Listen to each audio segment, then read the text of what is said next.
Assalamualaikum warahmatullahi wabarakatuh. Good morning, everyone.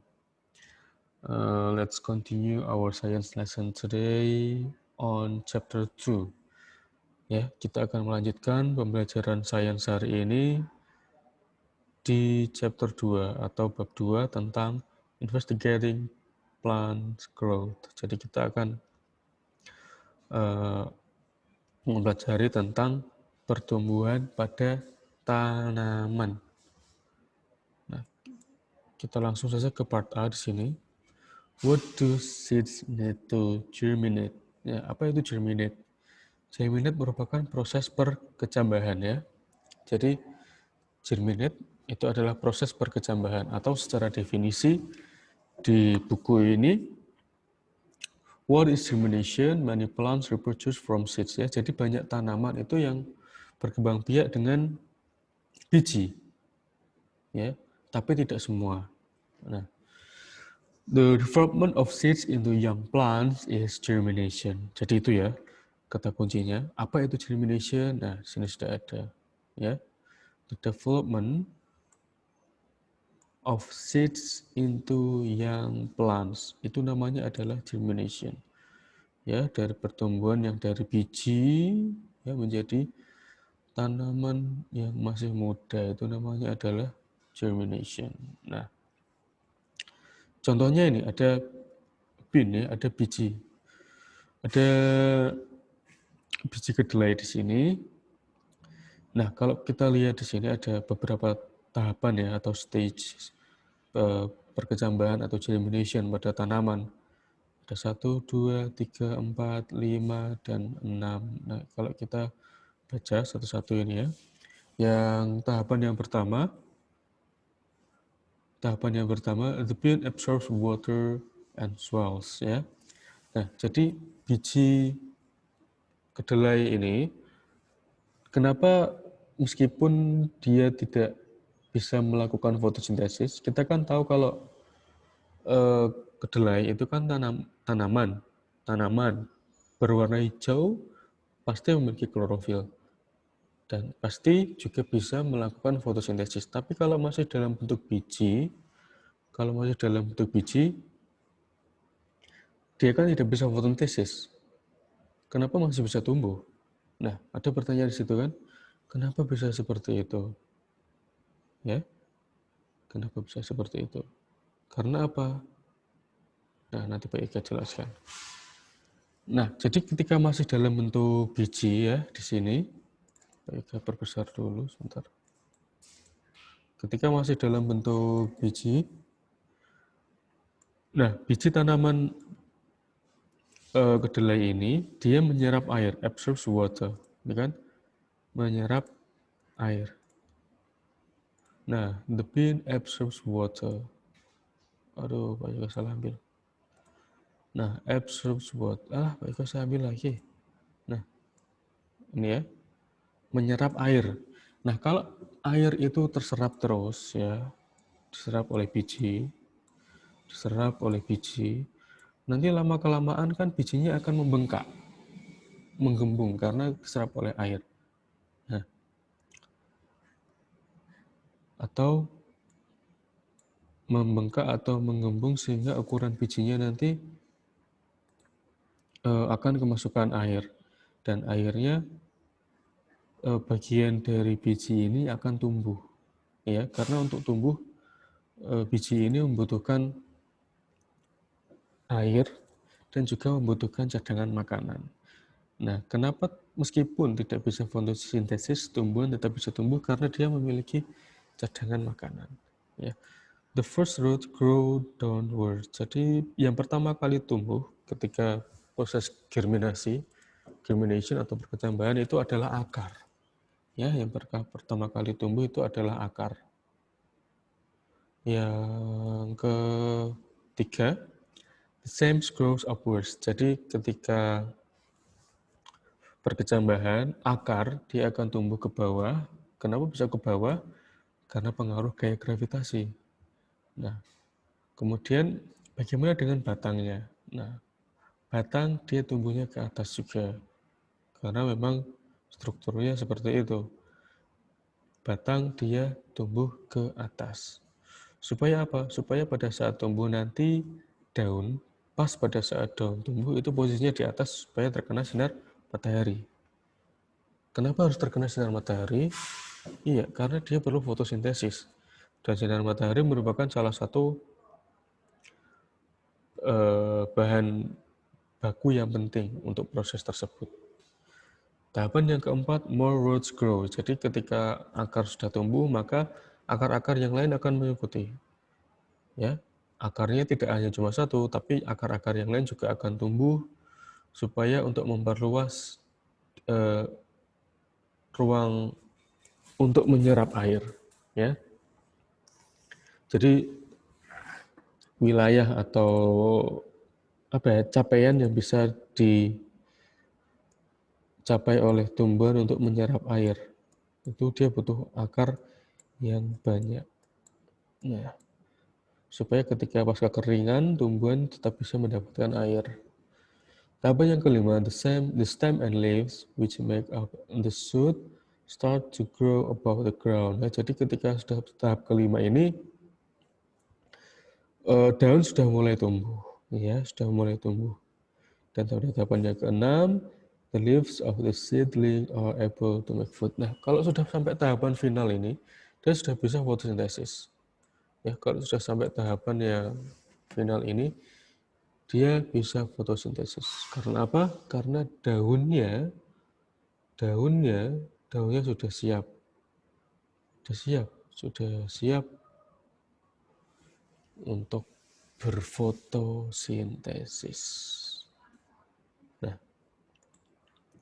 a germinating seed needs energy for growth. Ya, pasti. Jadi setiap berkecambahan, ya pasti membutuhkan energi. Biji membutuhkan energi untuk tumbuh. Nah, dari mana energi itu didapatkan? Tadi Pak Yoga sudah menyebutkan ya, dari cadangan makanan atau istilahnya adalah food storage atau food storage. It gets energy from the food stored in the seed. Jadi biji ini di dalamnya sudah ada paket lengkap ya istilahnya. Sudah ada paket lengkap, dia sudah ada cadangan makanan yang bisa digunakan untuk tumbuh sampai menjadi tanaman muda seperti ini, ya, young plants. Jadi cadangan makanannya sudah cukup sampai dia bisa tumbuh, punya daun, sampai dia bisa fotosintesis. When new leaves develop, the seedling is able to make its food. Ya, jadi kalau daunnya sudah berkembang, sudah tumbuh dengan baik, sudah siap untuk fotosintesis, maka ya tumbuhan tinggal aja fotosintesis untuk mendapatkan makanan. Tidak bisa mengandalkan cadangan makanannya secara terus-menerus. Oh iya, ada kosakata di sini yang perlu diketahui ya, seedling. Seedling itu adalah bibit ya. Tahapannya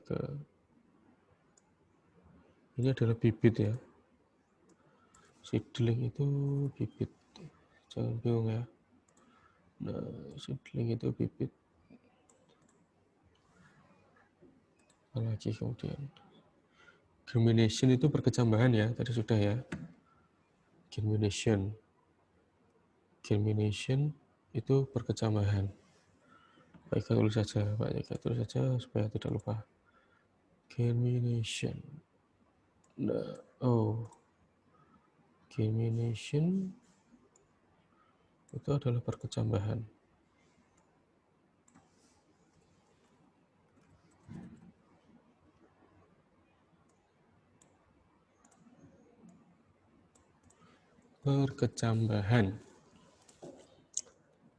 Upwards, downwards, sudah tahu ya. Upwards itu berarti ke atas, downwards berarti ke bawah. Swells itu membengkak.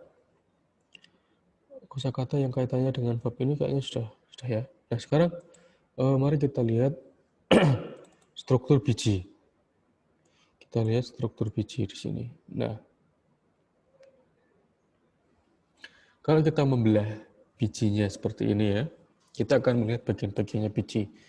Yang pertama ada seed coat, ada baby plant, kemudian ada seed list ya. Jadi seed code itu fungsinya untuk pelindung ya.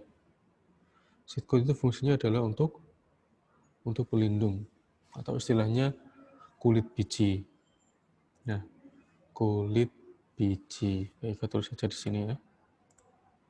Ini adalah kulit biji.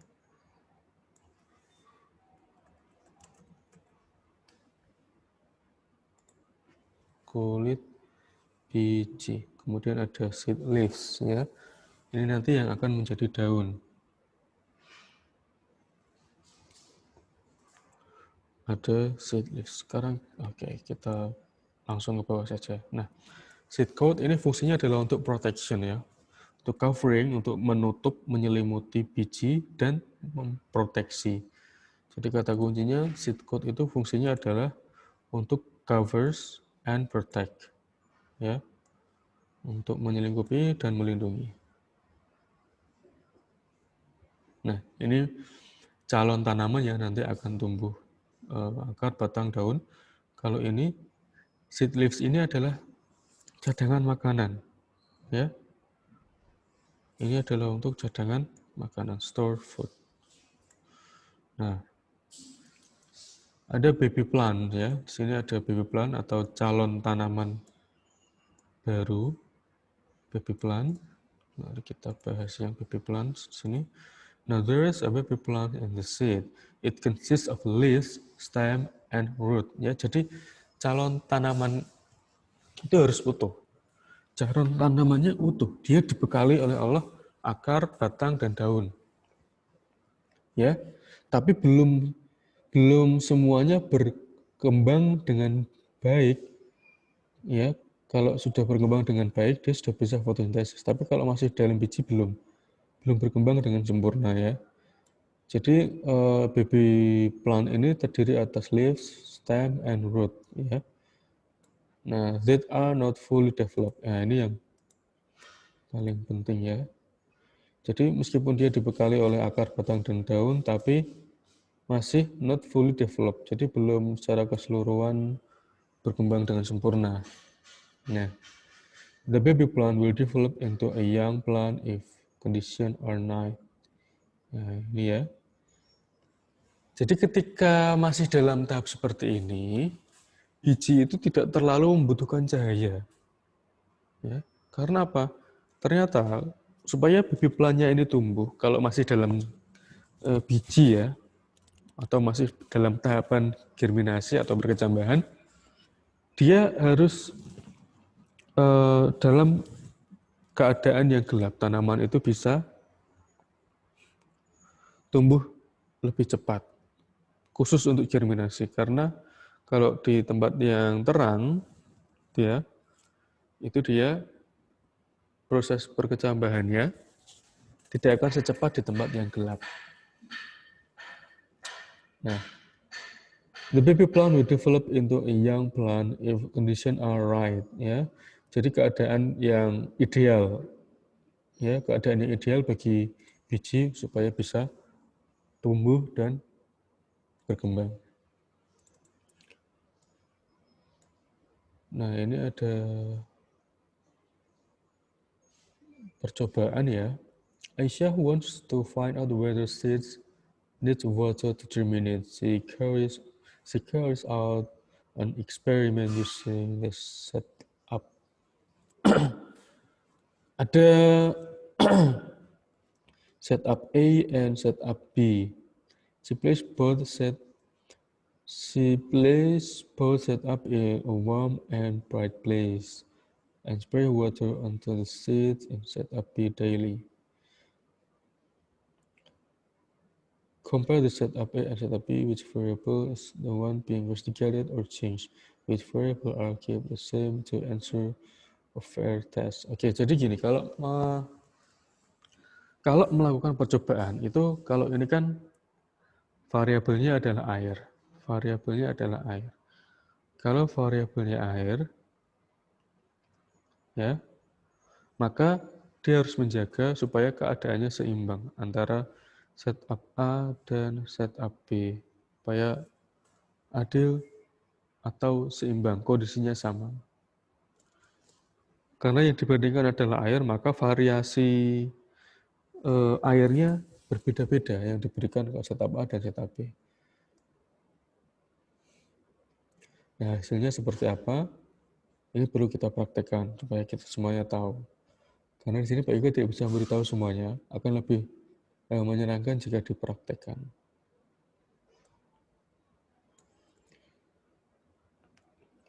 Nah, in general, seeds need water, warmth, and air to germinate. Ya, jadi ketika proses perkecambahan seperti yang sudah Pak Igo sampaikan tadi, tumbuhan tidak terlalu butuh cahaya.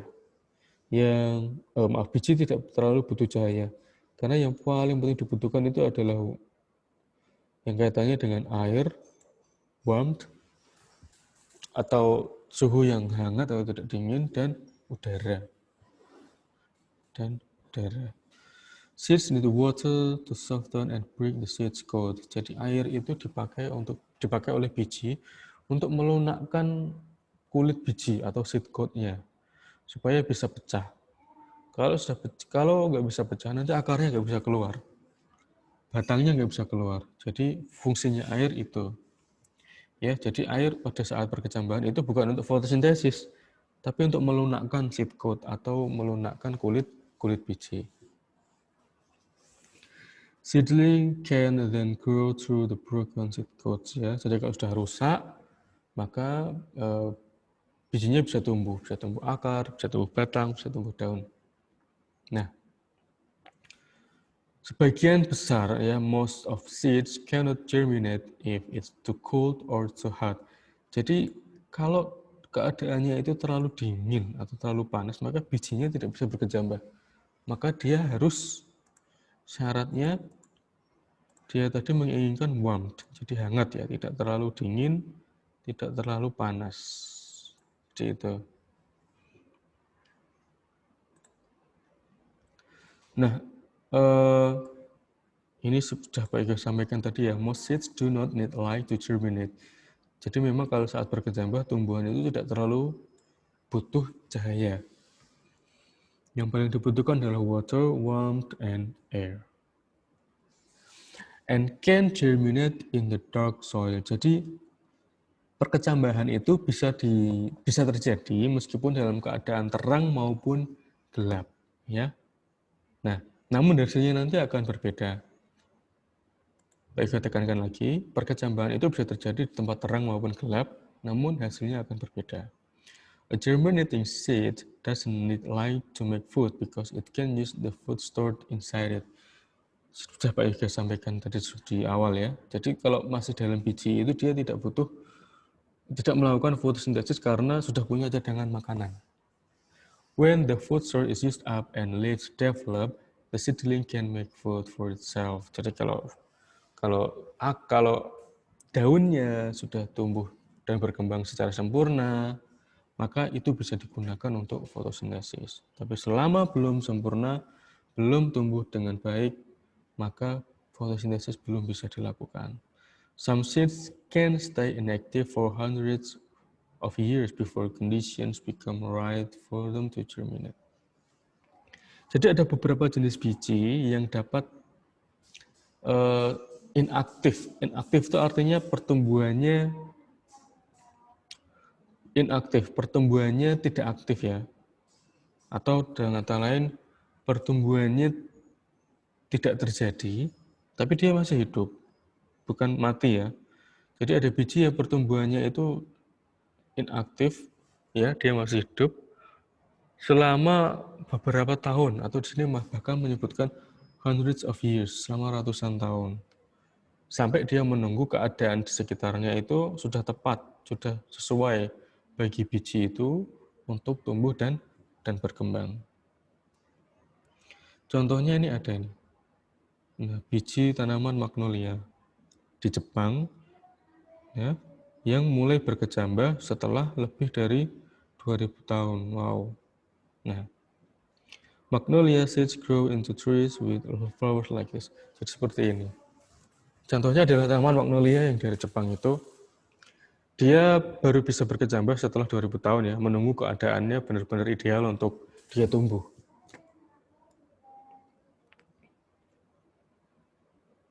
Nah, ini exercise halaman 38. Exercise halaman 38. Ini tugas untuk sains hari ini di kelas 5A. Nah, silakan tugasnya ini nanti dikerjakan dan dikirim ke Pak Yoga via Google Classroom. Nanti Pak Yoga buat assignment-nya. Nah, kurang lebih itu yang bisa Pak Yoga sampaikan untuk pembelajaran sains hari ini. Semoga apa yang Pak Yoga sampaikan bermanfaat dan dapat dipahami oleh adik-adik semua. Cukup sekian, terima kasih. Wassalamualaikum warahmatullahi wabarakatuh. See you next week.